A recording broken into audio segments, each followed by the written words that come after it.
I don't care if you are my best friend, my husband, or my grandma, I'm gonna win. Everything that I do, I kind of strive to be the best at. I'm gonna be focusing on dumbbell lateral raises today. We got MK at the pilot seat, and we got Nicky right here in the back. Oh, look at this guy. Ooh. So beautiful. Standing on the platform, 30 feet in the air, trap door opens, and I was literally shaking with fear. I was so terrified of that drop that I was like, I'm not doing that today.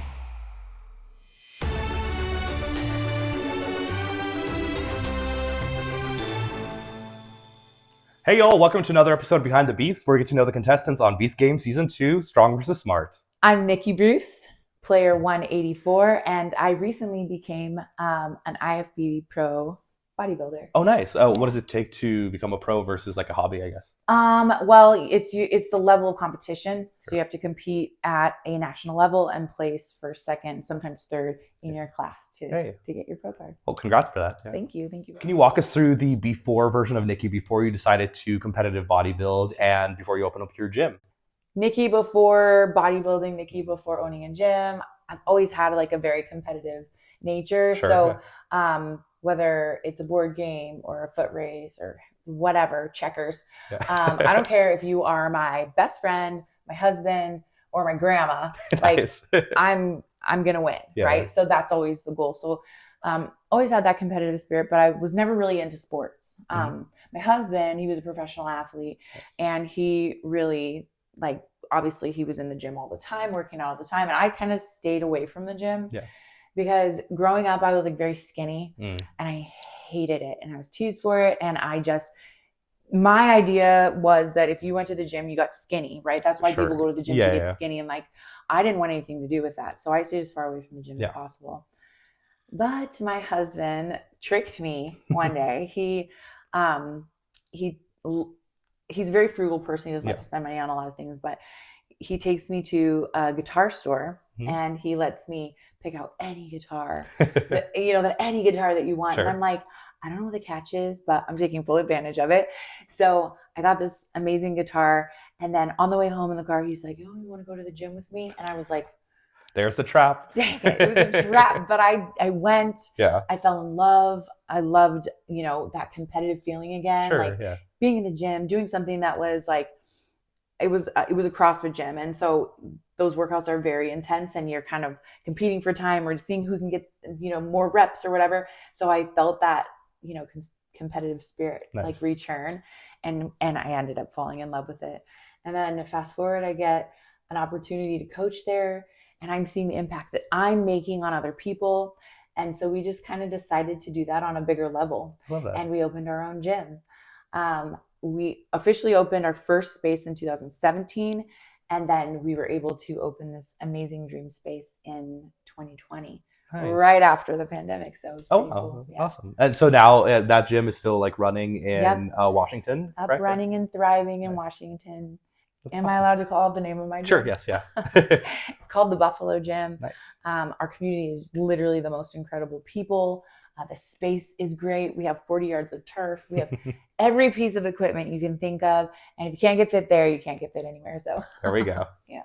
You train and participate for events for the International Fitness and Bodybuilding Bureau. What are the hardest things about actually competing for those things that most people don't realize? The hardest part of bodybuilding is not the lifting. It's not the workouts. It's the nutrition. It is all about the food and manipulating the food to make your body look a specific way. Yeah. Now, if you don't have the right mindset, you go into it and it can be really challenging for people like, oh, I can't have pizza or I can't have, popcorn. I can't eat cookies or whatever. And the reality is you can, just not during prep, right? Sure. When you're in prep, everything has to be measured. Everything has to be you have to be very exact. You have to be very disciplined. How long is prep? Usually anywhere from 20, some people, my preps usually start about 20 weeks out from my show. Oh, 20 weeks. 20 wow. weeks. Okay. You slowly taper your food. You'll get refeeds. You'll get and it's always tailored to the athlete specifically based on what your category is. I am a figure competitor. So how my body looks is different than if I was a bikini competitor or women's physique. Gotcha. So it all depends on like what category you're in and also how your body responds. You know, not everybody, you know, has the same amount of muscle. Some people have more fat to lose, less fat to lose. So it all really depends. And then just remembering like you're choosing to do this. Sure. No one is saying you have to do it. This is something that is a choice for you. Yeah. So when people go into bodybuilding and they're like very frustrated, well, I can't eat this and I can't eat that. No, you don't. It's not about something that you can and can't do. This is your choice. So I think the mindset is huge, huge, huge, huge. Maybe even more challenging than the nutrition part of things. I love that, yeah. Yeah. You grew up around the Pacific Northwest and you participated in surfing, horseback riding, and boating. Which of these activities do you think most influenced your competitive spirit today? If I'm being honest, all of them. Really? Okay. Yeah. I mean, you don't start anything and you're not like instantly like the best at it. Of course, yeah. So for me, like I get on a horse, I don't know how to make the horse do what I want it to do. I have to practice. And so I'm motivated to continue to do that, to get better. Surfing, same thing. Like the first time you try to surf, you try to stand up, you fall down. You try to stand up, you fall down. Yeah. And it happens over and over again until you learn to stand. Mm-hmm. Then you can carve. Then you can start doing 360s and stuff. But it's like a whole process of getting better, right? Mm-hmm. Same thing, like, you know, with every other activity that I've done, there's a starting point. And my goal is always to like, okay, I'm good now. Now let's get great. Now let's get, you know, even better. Now I want to be a pro, you know what I mean? So I think that everything that I do, I kind of like strive to be the best at. So now you went back to fitness after having a child. So how did motherhood affect how you see competition and fitness in general? So I love this question because as competitive as I was for myself, because I want to win before, now you have these little humans that are really looking up to you and that are watching you do all these hard things, right? That are seeing you train when you're tired, that are seeing you eat the chicken and rice when they're having pizza, and that are seeing you make all of these choices and work for this goal. And the coolest thing is like at the end of the day, when they see you achieve that goal, then they're like, wow, you worked for it, you earned it. And it just makes me proud. To see them proud of me is like the biggest reward ever. I mean, for my first bodybuilding competition, I didn't know anything. I didn't know how the outcome was going to be. I didn't know how I stacked up next to anybody on stage.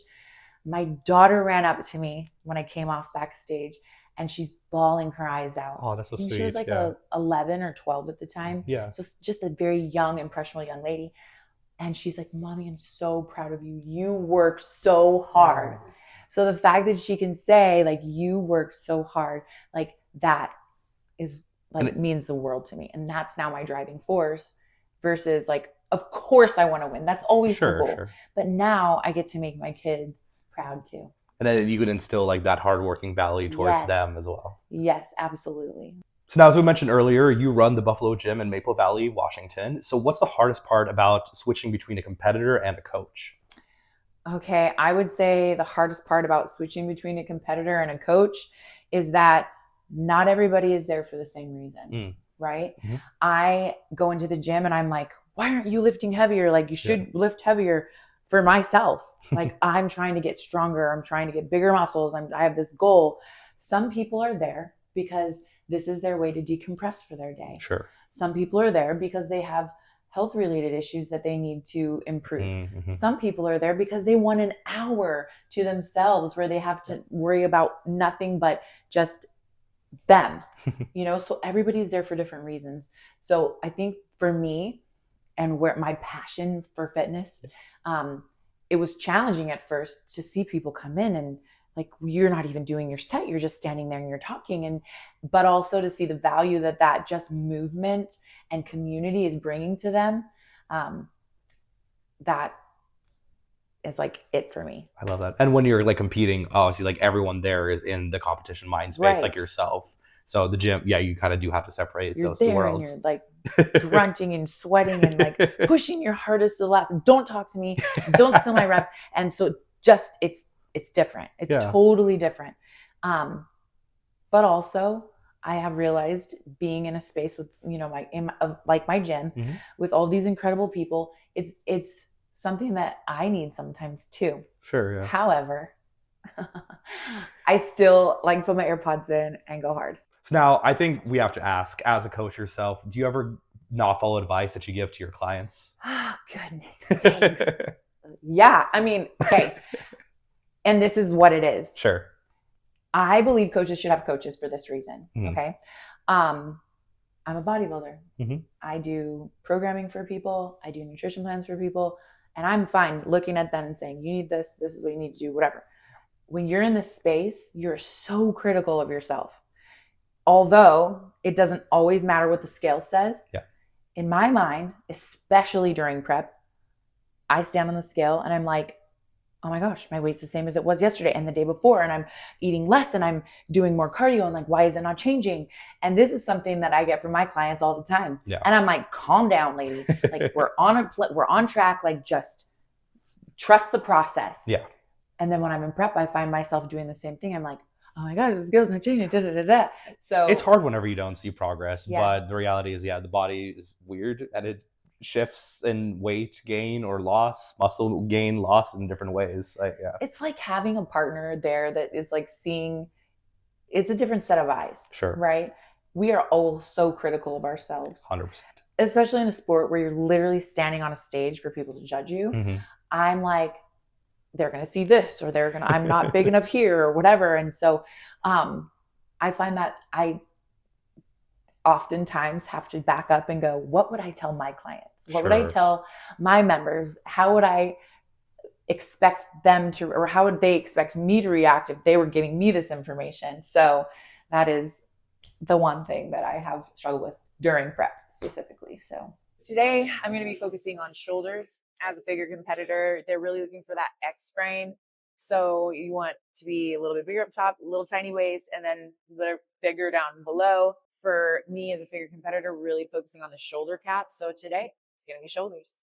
So I'm going to be focusing on dumbbell lateral raises today. This is going to hit that lateral or the medial deltoid muscle, which really like makes that shoulder pop. So it makes you look like you have those shoulder caps, which is what they want for figure. 4, 3, 2, 1. This is also going to focus on that lateral deltoid. Again, trying to build those shoulder caps. Different stimulus. You're sitting in an isolated position. It's going to really focus on that without like the kipping that sometimes occurs when you're using the dumbbells. So it really helps isolate that. And it burns. Good. Give me 5 more. These are Arnold presses. It's going to hit all the shoulder heads. Just focusing on this. Technically, it's a unilateral movement because I'm working each side individually. It's going to also help build stability. And I got my hubby here, my workout partner that helps me if I need assistance or forced reps when things get hard. What do you got? 9. 1 more to win. Easy money. Easy money. Good. Back it. This movement is going to really focus on the anterior deltoid, so the front of your shoulder. You're looking for balance, right? That's a huge part of figure. So we want the cap, but we also want to make sure that we don't get flat in the front. So we're going to work a little anterior deltoid. 1, 3, 4, 5. Halfway. This is a upright row. This is going to focus not only on your lateral deltoid, but it's also the higher you row, the more you can hit that rear delt as well. So I'm going to try to hit some lateral on the way up, and then that little high pull to hit that rear delt a little. How'd it go? We got one more. Easy money. Easy. Too easy. This is going to be rear delts. Kicking it back, really focusing on big contraction. So we're rounding out these shoulders, making them look like nice pumpkins. Just all those muscles contract and move.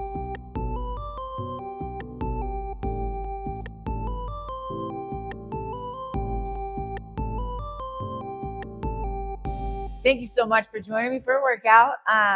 This is just a few simple exercises you can do to build those shoulders, and just watch for me next year because my shoulders are going to be pumpkin.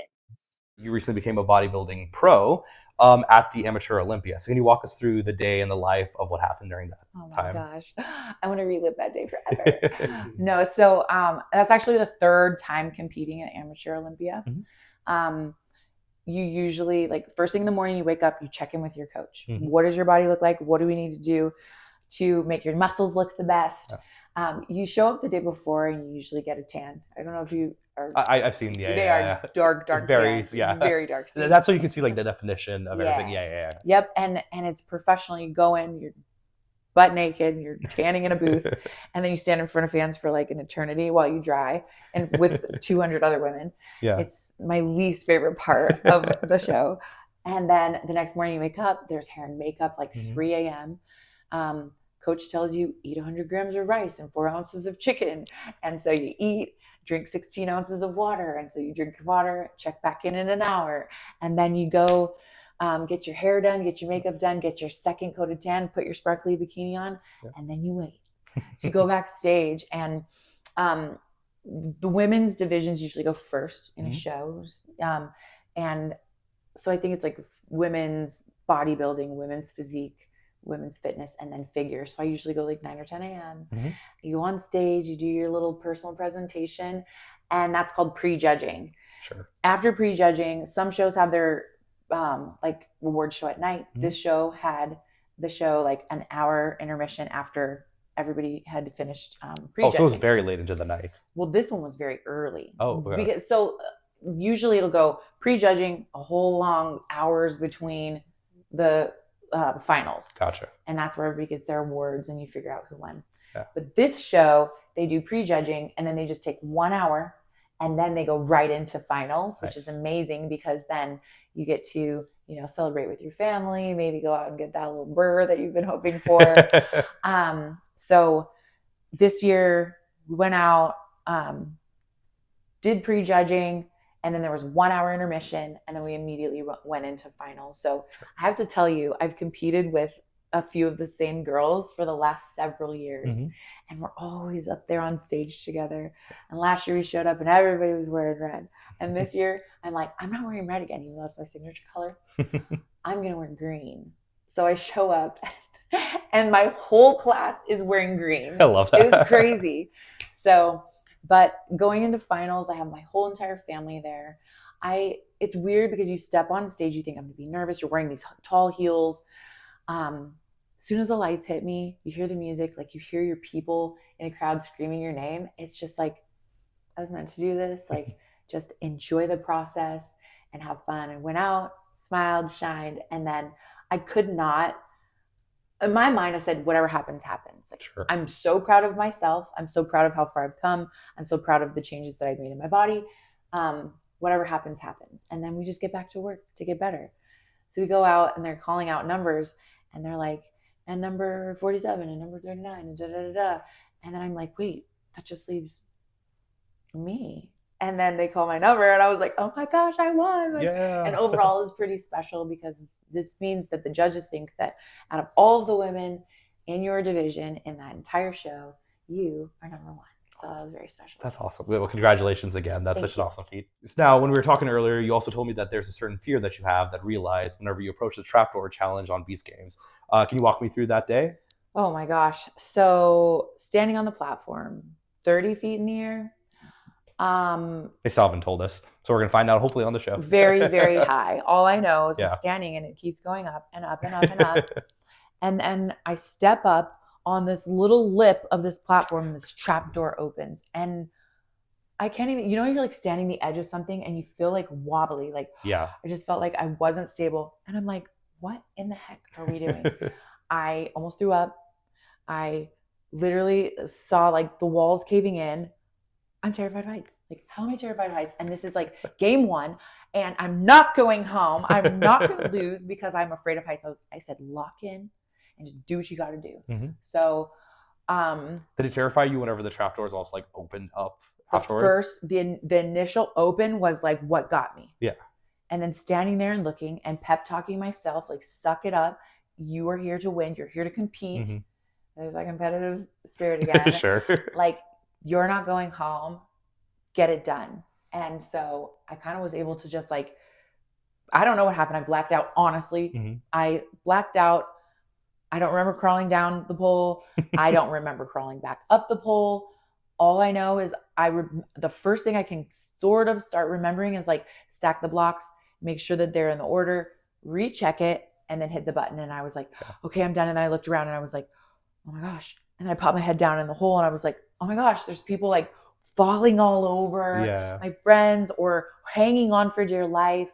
Some people are coming up and cheering because they've made it. It was just like the most insane, surreal experience I've ever had in my whole entire life. And I felt so proud because I felt like I was literally shaking with fear. I was so terrified of that drop that I was like, I'm not doing that today. No, especially if we're having a fear of heights, I give you props for doing that because that looked insane. Even if I was strong, doing that, terrifying. So great job. Thank you. All right, MK Bruce here, aka Mr. Nicky, Nicky's husband here. But I was recently on Mr. Beast's 100 Pilots over in Saudi Arabia. But I'm gonna take my boy Brandon up on the plane, and we're gonna go check out Sedona. It's gonna be a great trip. All right, so we're about to lift off. We got me right here in the passenger. We got MK at the pilot seat, and we got Nicky right here in the back. And we're about to, go off. So excited. I always kind of wanted to fly. Just figured you had to go into the Air Force or something like that, or go to college for it. I thought I missed the buck, and during COVID, I think I was telling her, 654, runway 1, clear for takeoff. I really want to fly. She was like, "Well, Google it, see what you have to do." And I was like, "Man, the old Google machine told me all I had to do was go take classes." 220, Mike, Roger. Right turn eastbound, your discussion. How long did it take before you trusted MK on the plane? Oh, it was a minute. I mean, only because I'd never been on a small plane before. Oh my gosh.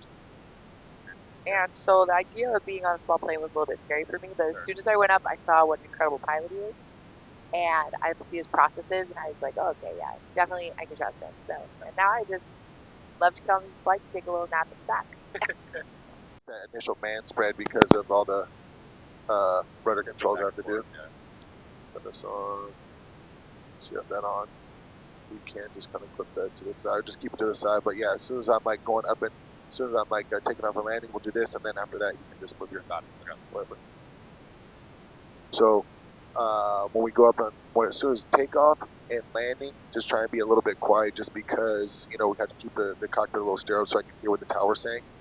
So we're gonna climb up, probably get up to about probably 5,500 feet, and then we're gonna land up here in Sedona. Which is going to be pretty nice. So you'll see a lot of the mountain ranges. Experimental 30 Golf, make your right down departure outside the Cessna on the go. Runway 1, clear for takeoff. Runway 1, clear for takeoff. Right downwind outside the Cessna 330 Golf. United 6010 Echo, taking runway 1, cleared straight out. Alright, so we got 60. Airspeed's a lot. 70. 35. For takeoff. And gears coming up, positive. 594, base approved, number 2, runway 1, clear to land. Base approved, runway 1, clear to land. We have the chest fall on flight 89594. I just set the autopilot so I can set a holding. Sorry. I can set a heading, and then I can also set a altitude. So like right now, we're set at 5,500 feet. And now I'm just tuning the engine a little bit, so I'm trying to get a little bit more fuel economy. And then I'm also cooling down some of the cylinder heads. So you kind of got to be a meteorologist with weather. You have to be a mechanic with your engine. There's just a ton of stuff you kind of got to Constantly repairing it. 745 keep the rollout. constantly. Go 745 Most Cessnas down on air. cruise are probably about anywhere between 90 to 105, 110. But with this Bonanza, it's a low wing instead of a high wing. And then I have fixed gear. I don't have fixed gear. I have complex gear. So now that my gear's up, I'm going 152 knots across the ground, this is a lot better than going 100. So you kind of feel that. You feel the air kind of too. So we got air circulating here, which is nice. Don't get too hot. You have yours going? 153. My wife usually likes me to turn that off. 120.2. Change 7 left and contact tower 120.2 Arizona 153. Update. How are you feeling, Nicky? Great. Not sleeping. Hey, there you go. First time ever. number 2 Charlie. There's no CCD about tower, stand by. Well, I guess there's often things for me to see, but This little town right here is, there's like protected areas over there. Wilderness area, Hasayamba. It's Wickenburg. Have you ever heard of Wickenburg? west southwest down. Currently, that's I have 800 feet. I don't know if that's the right term. Not Wickenburg, I made that up. There's Bumblebee. That's Bumblebee. Bumblebee is like right here, I don't know why. Think they have a Nordstrom's there? That little city. Recently, I went skydiving, and because I thought I was afraid of heights, so I was going to conquer this fear, and I just wasn't feeling scared at all. And I asked the guy, my tandem partner, I said, well, what are people mostly afraid of? And he said, honestly, it's like going up in the small plane. They're not used to feeling all like the bumps and the drops and the increase in elevation and stuff. So I feel like I never experienced that. This actually helped me a lot as far as like conquering the fear of heights and flying and like even turbulence. We're having a little turbulence right now. It's nothing. Oh, for me, this is terrifying. This is like, you feel every single bump. You're like, whoa, whoa. So whenever we're setting up, we always want to land into the wind because we have the tailwind. The plane's going to be pushed down. It's not going to have anything to float on, so we're going into the wind.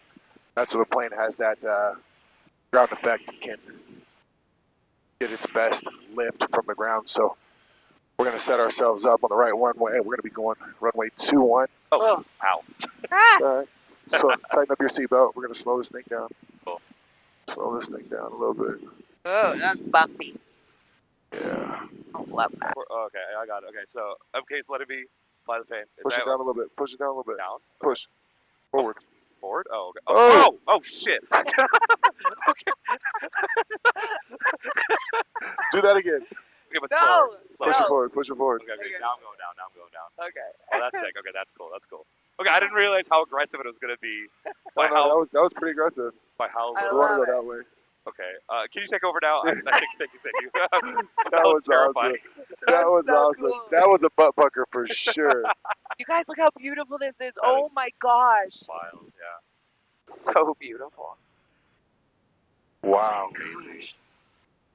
This right here. Oh my gosh. What?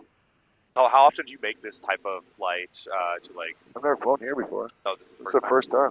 All right, landing gear coming down. Checklist. Check, check, check. Boom, boom, boom. Lights, camera, action.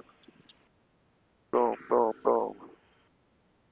All right, landing gears down. Green, green, green. All right, we just hit a 45-degree. All right, so because of this, we got elevation. Lean down a little bit. Okay, we're full. Back this down. Beat the numbers. Slow this down a little bit. Oh my gosh. Grace is gonna be so mad that we came without her. Have to do it again. That was a quick flight. Real quick.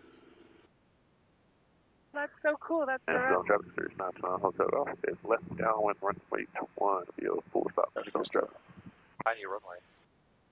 My goodness. Chris was gonna love that.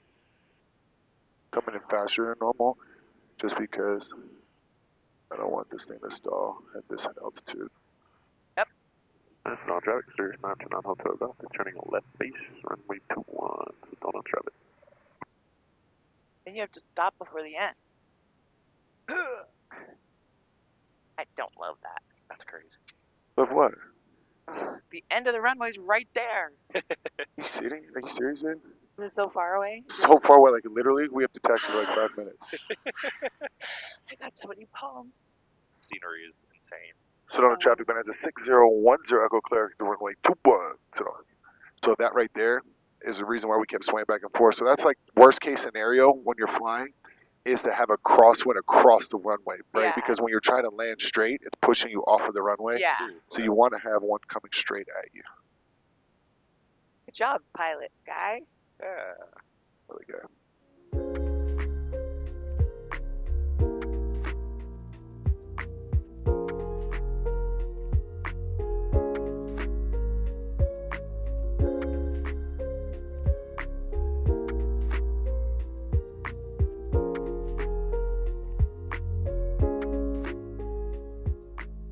was a hit.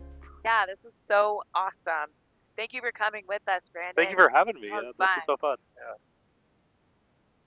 We all got to experience that for the first time. Yeah, this is wild. Babe, make sure to get some videos of this like amazing view. Babe, I know. I've been trying. Oh, I didn't know. Yeah, I got some, but I got a little sliver of a battery. You do? Yeah. Also, whenever this video comes out, you got some good other views as well. Yes. Sweet. The best views. Oh wow, these guys just like, hey, let's just pull up a chair in the grass. That's perfect. 733 is now That's turning brilliant. left base, runway 21. How come we didn't do stop that? Chilling in the No. grass, watching the planes lift off. Next time. Next time. It looks like a set. Like this looks like Cars. Yeah. So funny. Radiator Springs right here. Yep, That radiator definitely springs. looks like it. Oh, look at this guy. Woo. Float. We made it. We got runway. Positive Yay! rate. Trying to gear up. This is down in traffic at McFix Romeo crossing the far side of 2-1 at 7,000 feet. Going to enter left downwind for 2-1. So. I think I'd like to learn how to fly a plane one day eventually. This would be cool. Yes. I know a guy that could teach you. I was gonna say I know a guy. Also, technically, Sue can teach me. Yeah, As that's well. right. That'd be kind of fun to learn from her. Oh my gosh, she's so lazy. Also, why don't we do a little scenic tour? Whoa. Oh my gosh, it's so cool. See all these red rocks? So pretty. When you're flying, you're constantly just scanning, so everything's taught by scanning. So I'm looking at my navigation. Are there any planes near me right now? So I see there's no planes near me. I got enough room around them. Back over to my engine monitor. Okay, my RPM's good. Is my engine temperature good? Do I have enough fuel? Am I on the right tank? Looking at all the heat monitoring systems right there. Then I come back over. Am I on altitude or course? Making sure everything's still set up here. Then I go back over, check my fuel again, oil temperature, cylinder head temperature, oil pressure, and then back to make sure that my battery's charging, right? So just a ton of scanning at all times. Scanning, and then more scanning just to make sure everything's good. Redundancy, everything's about redundancy. Sirius 50 Delta, proceed on course. Frequency change approved. See you. Well, that 50 shadow Delta, looks thanks. cool.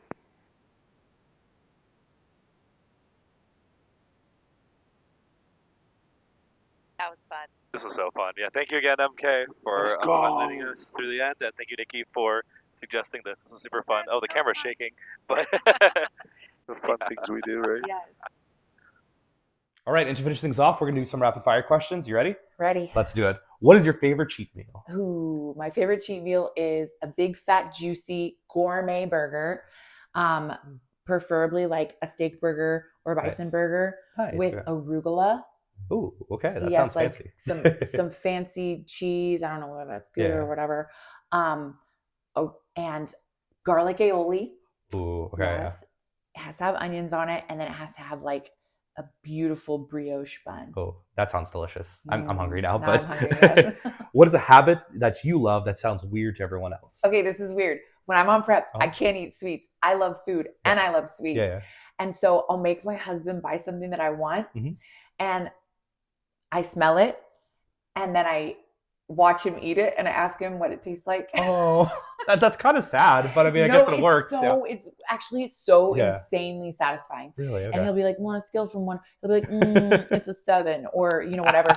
And then I feel like, okay, I can smell it. I Yeah. can see, like, tell me the texture. Like Yeah. he's describing it to me, Yeah. and it's oddly satisfying. Interesting. Okay, Yeah. I love that.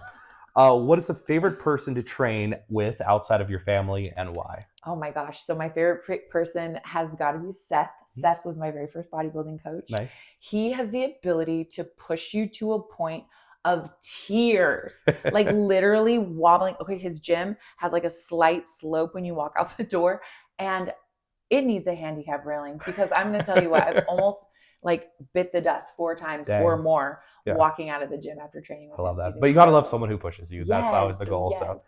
So, what is a celebrity that you wish that you should work out with? okay, I know, like everybody says this, but The Rock, because I feel like if you work out with The Rock, he's Yeah. gonna push you really Oh, hard too. 100%. Plus, his gym looks super dope. Yeah. And I just want to train it. And he has that motivating factor that's like, you're just always inspired. He's like fun and funny and inspiring, Yeah. but also like works really hard. I love that. And when looking back at Beast Games in 5 years, what will you most remember? Gosh, the people, to be honest with you, like 2 things that people probably won't even see are our talent show. Yeah. And we had like a little initiation from one of the smart guys into the strong team. And it was incredible. And just being able to like have no phone, nothing, literally on the outside world. Yeah. And you're spending like this incredible like time with these people, genuine time, just 100%. getting to know them. That was like ultimately my favorite thing in the whole entire world. Yeah. I wouldn't change it for the world. And honestly, that's why I love doing these interviews, is getting to know people even further than from the show. So thank you again for taking the time to interview here. And thank you for joining us for another episode of Behind the Beasts. Thank you for watching another episode of Behind the Beasts. It genuinely means the world to me. Now, for those who do not know, we are also doing a fundraiser across the entirety of the series for Major Connections. It is a foundation created by Gloria, one of the other contestants on the show, and its purpose is to provide resources as well as a sense of community for those with disabilities, both kids and adults, in rural communities. Now, oftentimes in major cities, they have the funds to be able to provide these resources, but smaller cities do not, and that is what Major Connections aims to solve. If you want to learn more about Major Connections, check out the link in the description. If you have the financial means to do so, please donate to the cause. And if you don't at this moment, that's okay. Please share it with your friends and family. But for now, thank you for taking the time to watch Behind the Beasts, and I'll see you in the next video. Bye-bye.